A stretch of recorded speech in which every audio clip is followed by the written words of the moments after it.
ఉన్న సౌకర్యం, నాకు ఉన్న సౌభాగ్యం, నాకు ఉన్న సంతానం, నాకు ఉన్న సామర్థ్యం, నాకు ఉన్న సౌకర్యం, నాకు ఉన్న సౌభాగ్యం, నాకు ఉన్న సంతానం, ఆరగించే ఆహారం, అనుభవించే ఆరోగ్యం, ఆరగించే ఆహారం, అనుభవించే ఆరోగ్యం, కేవలం నీవేనయ్యా, కేవలం నీవేనయ్యా, నాదంటూ లోకాన ఏదీ లేదయ్యా, ఒకవేళ ఉందంటే నీవిచ్చినదే ప్రభువా, నాదంటూ లోకాన ఏదీ లేదయ్యా, ఒకవేళ ఉందంటే నీవిచ్చినదే ప్రభువా, నాకు ఉన్న ఈ బలం, నాకు ఉన్న ఈ పొలం, సాగుచున్న ఈ జనం, నీ పనియ ఈ పురం, నాకు ఉన్న ఈ బలం, నాకు ఉన్న ఈ పొలం, రాకుచున్న ఈ జనం, నీ పనియ ఈ పురం, నిలిచియున్న ఈ స్థలం, బ్రతుకుచున్న ప్రతి క్షణం, నిలిచియున్న ఈ స్థలం, బ్రతుకుచున్న ప్రతి క్షణం, కేవలం నీవేనయ్యా, కేవలం నీవేనయ్యా, నాదంటూ లోకాన ఏదీ లేదయ్యా, ఒకవేళ ఉందంటే నీవిచ్చినదే ప్రభువా,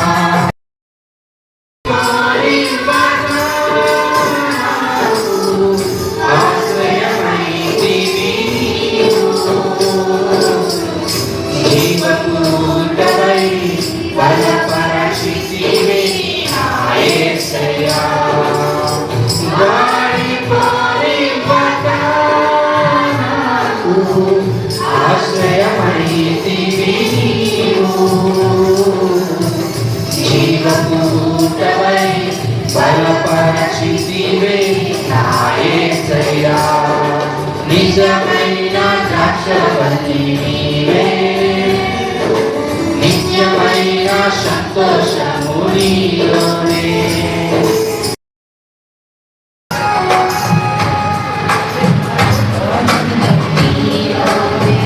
ఆధారం నీవేగా, ఆశ్రయం నీలోనే, నా యేసయ్యా స్తోత్రముగా, ఆనందం నీలోనే, ఆధారం నీవేగా, ఆశ్రయం నీలోనే, నా యేసయ్యా స్తోత్రముగా, అర్హతే నన్ను ప్రేమించినావు, జీవితులలో నీ కోసమే సాక్షాతమై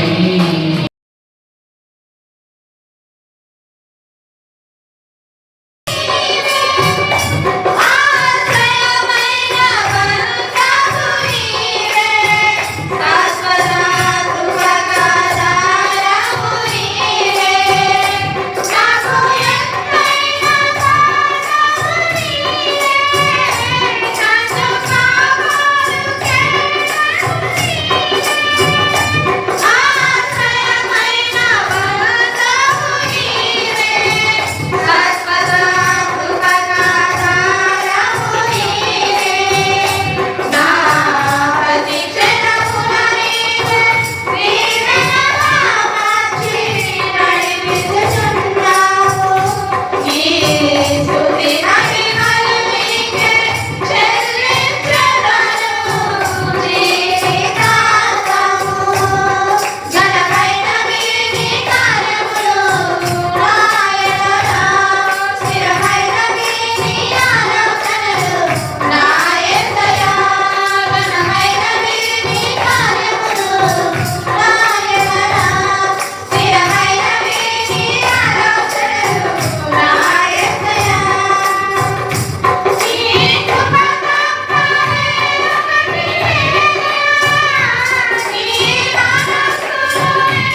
సరిహద్దులలో నెమ్మది కలిగెను నాలో.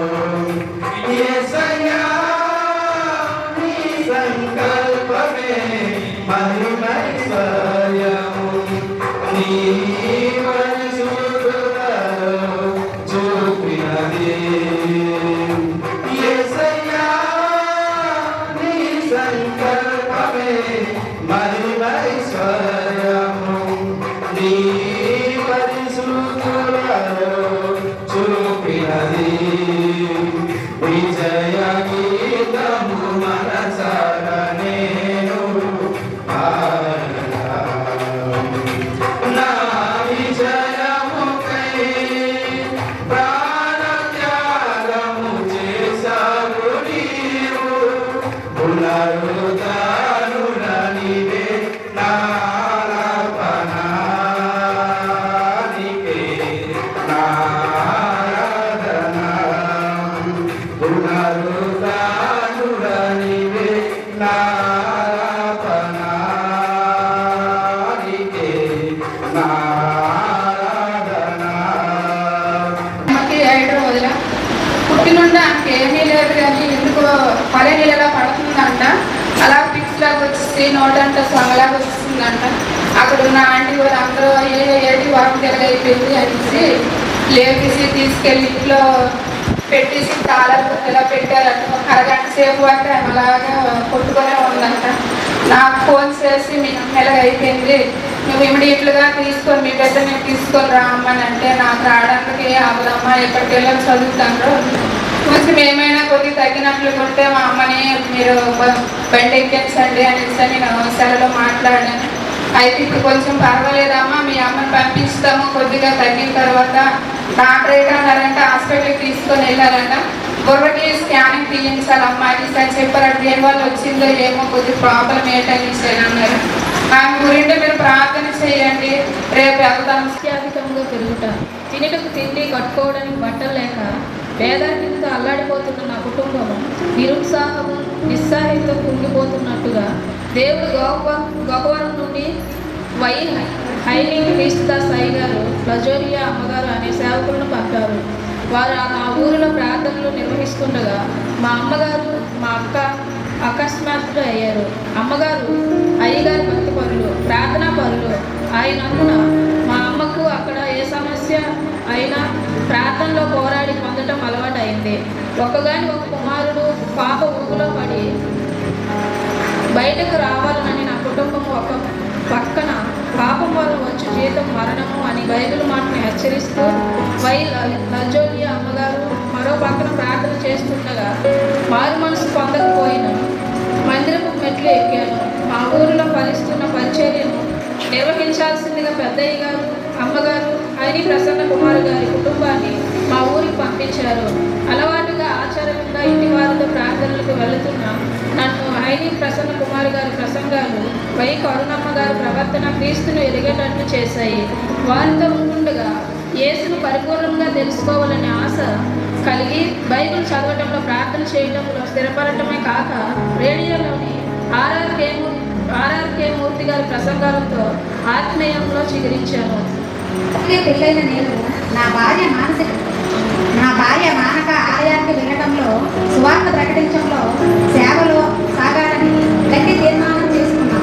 1990 డిసెంబర్ 31 సాయంత్రం 4 గంటలకు హృదయపూర్వకంగా వై హెన్రీ క్రీస్తుదాసు అయ్య గారు, వై హెన్రీ ప్రసన్న కుమార్ గారు ద్వారా బాప్తీసం పొందింది. నేను సేవకునికి సహకారిగా ఉంటే నా భార్య సంఘ పనులన్నింటిలోని ఉత్సాహంగా ఉండేది. ఒకసారి మా అక్కగారి పెద్దల్లుడు సత్యబాబు మా ఇంటిలో రికార్డు ప్లేయర్లో సినిమా పాటలు పెట్టి డ్యాన్సులు వేసుకుంటే అది చూసి ఇంటిలో వారందరూ కేరింతలతో నవ్వుతుంటే అప్పటికే ఇంటికి వచ్చిన నాకు గొప్ప వేదన కలిగి వారంతో క్రైస్తవ కుటుంబాల్లో రక్షణ సునాదాలే వినబడాలి తప్ప అపవిత్ర అన్యస్వరాలు వినపడకూడదని గద్దించి ఆ ప్లేయర్ని ముక్కలు చేసేశాను. ఆ విషయాన్ని మా వాళ్ళు పాస్టర్ గారికి చెప్పగా బైబిల్లోని ఫినేహోసు ఆత్మీయ కోపంతో పాపం చేస్తున్న స్త్రీ పురుషులను పొడిచాడని, పాపాన్ని వాదలేక అలా చేశాడని అర్థమయ్యేలా వారికి కొత్త నిబంధనలో క్రీస్తు ప్రేమను పంచడానికి వచ్చాడని, క్షమించడం, ప్రేమించడం అలవర్చుకోవాలని నాకును హితబోధ చేశారని, అప్పటి నుండి కొత్త నిబంధన మీద ప్రేమ పెంచుకొని జీవించువారు ఇక మీదట తమ కొరకు కాక క్రీస్తు కొరకు జీవించుడి అన్న మాటను బట్టి ట్రైబల్ ప్రాంతాలలో పరిచర్య చేస్తూ సేవలో వికసించాం. ఆ గరంపాలెం ఓకవాడు పెళ్ళి అనే ఒక ప్రణాళిక. ఆ అల్లంపాలెం ఓకవాడు నా సంస్థానం, నా ఊరి 400 కిలోమీటర్ల అవతల ఉన్న ఈ పాలకొండకు నేను ఎలా వచ్చానో చెప్పాను. వీక్షించండి. మా అమ్మ, వదిన, చిన్నమ్మ, మా తాతయ్య వడ్డాది సత్యం తూర్పుగోదావరి జిల్లా తిరుమలపాలెంలో నివసించేవాడు. వారికి పాపయ్యమ్మ, మా అమ్మ, సత్యనారాయణ, బాపిరాజు, అప్పలరాజు, లక్ష్మీ అర్జునుడు, నాగమణి, ధర్మరాజు, వీరమణి కుమారి 10 మంది సంతానం. మా అమ్మమ్మ వాళ్ళ చెల్లికి అయితే 22 మంది సంతానం. నేను మా మామయ్య సత్యనారాయణ దగ్గర ఉండి రైస్ మిల్లులో పనిచేసేవాడిని. ఆయన లారీ డ్రైవర్గా చేస్తున్న క్లీనర్గా పనిచేసేవాడు. ఆయనకు పెళ్లి అయిన తరువాత నా భార్య విజయలక్ష్మి జన్మించింది. ఆమె పుట్టిన 10 రోజుల తరువాత 3 కుమారులు జన్మించారు. ఇది ఎలా ఉండగా మా మామయ్య సత్యనారాయణ డ్రైవింగ్ను బట్టి ఆర్టీసీ డ్రైవర్గా శ్రీకాకుళం జిల్లా పాలకొండలో ఉద్యోగం వచ్చింది. 1988లో జూన్ 26న యోగ్యురాలైన విజయలక్ష్మిని ఇచ్చి పెళ్లి చేయడానికి పెద్దలు నిశ్చయించారు. అప్పటికే క్రీస్తు యేసులోనికి అడుగు పెట్టానని మా వివాహం రాముల వారి గుడిలో హైదవ పద్ధతిలోనే జరిగింది, హిందూ పద్ధతిలోనే జరిగింది. 1 సంవత్సరం ఒడిశా ముడిగడిలోని లారీ డ్రైవర్గా పనిచేసి నేను మా సొంత ఊరిలో ట్రాక్టర్ డ్రైవర్గా స్థిరపడ్డాను. 1990లో దేవుని కలుసుకొని తరువాత నేను నా భార్య విశ్వాసంలో ఎదుగుతూ ప్రార్థనలో స్థిరపడుతూ దేవుని పనిముట్లుగా మారాలని ఆశించాను. 1992 గోకవరం కన్వెన్షన్లో రేవవై హెన్రీ క్రీస్తు దాసు గారి 2 వారులు రేవా ఎస్ జార్జిబాబు గారు పరిశుధాత్మ ఐక్యంతో చిలకత్తలు లాంటి వాక్యాలను బోధిస్తున్నారు. ఒక ధనవంతుని కుమారుడు ప్రపంచ ధనవంతుల్లో ఒకరిగా ఉండాలని అందరికంటే పెద్ద చదువులు చదవడానికి విదేశాలకు వెళుతున్నాడు. ఉన్నత విద్యను అభ్యసించి గోల్డ్ మెడల్ సాధించి వాటితో ఆర్భాటంగా స్వదేశానికి వస్తున్నాడు. ఆ ప్రయాణంలో ప్రభువు, నా కుమారుడా, నా సేవ చేయాలి, వస్తావా అని విడిచి చేస్తావా అని పిలువగా దేవుని పిలుపు శరీరపు ఆశల మధ్య పోరాడుతున్న ఆ యవనస్తుడు చివరికి ధనం సంపాదించే గొప్ప అవకాశాలు వదిలేసి దేవుని పిలుపుకు లోబడ్డాడు. గోల్డ్ మెడల్ సముద్రంలో పడేసి సర్టిఫికేట్ చెప్పి తగులుపెట్టి దేవుని కొరకు బ్రతకాలని తీర్మానం చేసుకున్నాడు. ఆ రోజు ప్రసంగం ముగిస్తున్న జార్జిబాబు గారు, సేవకు వస్తావా, లోకంలో పడి చేస్తావా ముగింపు మాటలు. ఆ మాటలు ఓటల్లా నన్ను తాకుతున్నాయి. అక్కడ ఉండలేకపోయాను. అలానే ఇంటికి వచ్చి నిద్రపోలేకపోయాను. మోకాళ్ళ మీద పడి నేను ఆత్మలో నలిగిపోతూ చివరికి, దేవా, నేను చావను, నేను నీ వాడిని అని ప్రతిష్ఠించుకొని ఆ తెల్లవారుజామునే 9వ తరగతి సర్టిఫికేట్ చుట్టువేసి 1989 హెవీ లైసెన్స్ని తగలబెట్టేశాను. ఆ రోజుల్లో నెలకు 2000 రూపాయలు లారీ డ్రైవర్గా సంపాదించే నేను ఉద్యోగం విడిచి పెద్దయ్య గారు అమ్మగారి దగ్గరకు గోకవరం వచ్చేసాను. అప్పటికి వారి దగ్గర పరిచర్యలో 60 మంది సేవకులు ఉండేవారు. ప్రతి చోట యేసు మాట ఉండాలని పరితపించే యోహాను గారి ఆంజనేయులు బలగారి కుటుంబంతో కలిసి వీధులను సువార్తతో నింపేసేవారు. ప్రభు ప్రేమను బట్టి ఎక్కడికైనాను ఎవరింటికైనాను వెళ్ళి తలుపు తట్టి వారిని కూర్చుండబెట్టి మరీ సాక్ష్యం ఇచ్చేవారు. గోకవరంలో పోస్టల్ ఆఫీసర్ ఇల్లు, బ్యాంక్ మేనేజర్ ఇల్లే కాదు, ఊరు వాడ గడగడలాడించిన ఎస్ఐ గారి ఇంటికి వెళ్ళి నిద్రపోతున్న ఆయనను లేపి రక్షణ సాక్ష్యం ఇచ్చాము. ఆ రోజుల్లో అంతింటి ప్రభావంతో పనిచేసేవారు. ప్రార్థన, పరిచర్య, ప్రకటించడంలో కంటికి నిద్ర, కడుపుకు తిండి, ఒంటికి సుఖం ఆలోచించకుండా సాగుతుండేది మా సువార్త రెండర్లో.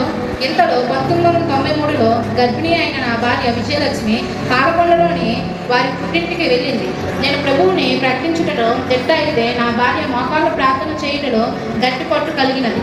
ఆమె అలానే అక్కడ ఉన్న ప్రార్థన కోపం మాత్రం కొలత లేకుండా దేవునికి చేరవేసుకునేది. కొవ్వగాని ఒక్కడు అనే కుర్రాడు వ్యాధితో 6 నెలలుగా మంచం పెట్టాడు. తిప్పని హాస్పిటల్ లేదు, చూపించిన డాక్టర్ లేడు. ప్రతి డాక్టర్ నోట బ్రతుకుడు చచ్చిపోతాడు అదే మాట. బోధ వైద్యుల దగ్గర తీసుకుని వెళ్తే డబ్బులు అయిపోయాయి కానీ వారికి జబ్బులు ఉండిపోయాయి. కాలు చాపి రేపో మాపో అంటున్న వాక్కడు కూర్చి కొందరు స్త్రీలు వచ్చి ప్రార్థించాల్సిందిగా నా భార్యను కోరారు. వాడి ఒంటి నిండా రక్షరేకులు, ఇంటి నిండా రోగాలు ఉండుటగా గర్భవతి అయిన నీవు వెళ్తావా అని ఇంటివారు భయపెట్టగా, దేవుడు సాకుభక్తుడు, భూలోకం పరలోకం మీద ఆధిపత్యం గలవాడు అంటూ నా భార్య విశ్వాసంతో అడుగులు వేసి కొవ్వగానే అక్కడ ఒంటి మీద ఉన్న రక్షలు విప్పి కన్నీటి ప్రార్థన చేసి వచ్చేసింది.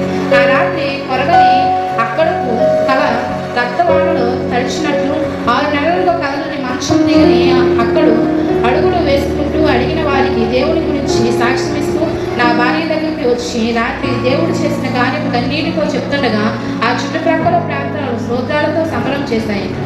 వెంటనే ప్రభువుని నమ్ముకోవాలని దేవుని గురించి వివరంగా చెప్పగా అక్కడు కుటుంబంతో పాటు T Anand, B Peter John, J Lokesh, B సూర్యప్రకాష్తో పాటు 5 కుటుంబాలు రక్షింపబడ్డాయి. అక్కడ పరిచర్య గుర్తించిన నా భార్య మానక ప్రార్థన నిర్వహిస్తుండగా లార్జోలో క్రీస్తుదాసు గారు కొందరు సేవకులు నేను కలిసి గోదావరం నుండి వచ్చి చుట్టుప్రక్కల ప్రాంతాలలో సువార్త సభలు ఏర్పాటు చేస్తుండేవారు. బి సూరిబాబు అప్పట్లో రక్షింపబడి సేవకులుగా తయారయ్యారు. నిజదేవుని ఎరుగని అక్షరానికి అభివృద్ధికి ఆమెను దూరం ఉండే మూఢనమ్మకాలతో కంటికి కనిపించే ప్రతి దానిని పూజిస్తూ జీవించే ప్రజల మీద మా ఇద్దరికి గొప్ప భారమే కాదు, ఎనలేని ప్రేమ కూడా కలిగింది. శ్రీకాకుళం జిల్లాకు ప్రత్యేకపరచబడుతున్న నేను ఒక రాత్రి ప్రార్థనలో పాల్గొనలేని పరిచర్య కొరకు దేవుని పిలుపును పొందాను. ఈ విషయం మా సేవకులకు చెప్పగా అప్పటికే వారి దగ్గర నమ్మకమైన సేవకునిగా, జీప్ డ్రైవర్గా నెలకు జీతం 300 అని పనులు చక్కబెట్టేవారిని. ముందు పంపడానికి మనస్కరించి పోయిన రేవ ఎస్ జార్జ్ బాబు గారి ప్రోత్సాహంతో దేవుని చిత్తాన్ని అంగీకరించి అభిషేకించి 1993లో ఎన్కే రాజపురం పంపించారు. ఆ దినాలలో నాకు చేదుడు బాధుడుగా ఉంటూ వారి పరిచర్యను ప్రోత్సహించేవారు.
గారికి, సంఘపత్రులకు, సంఘానికి నా వందనాలు తెలియజేస్తూ ఉన్నా. దేవుని స్తోత్రం, హల్లెలూయా. వాక్య భాగంలోకి వెళ్దాం. లోకాసు వార్త 16వ అధ్యాయం.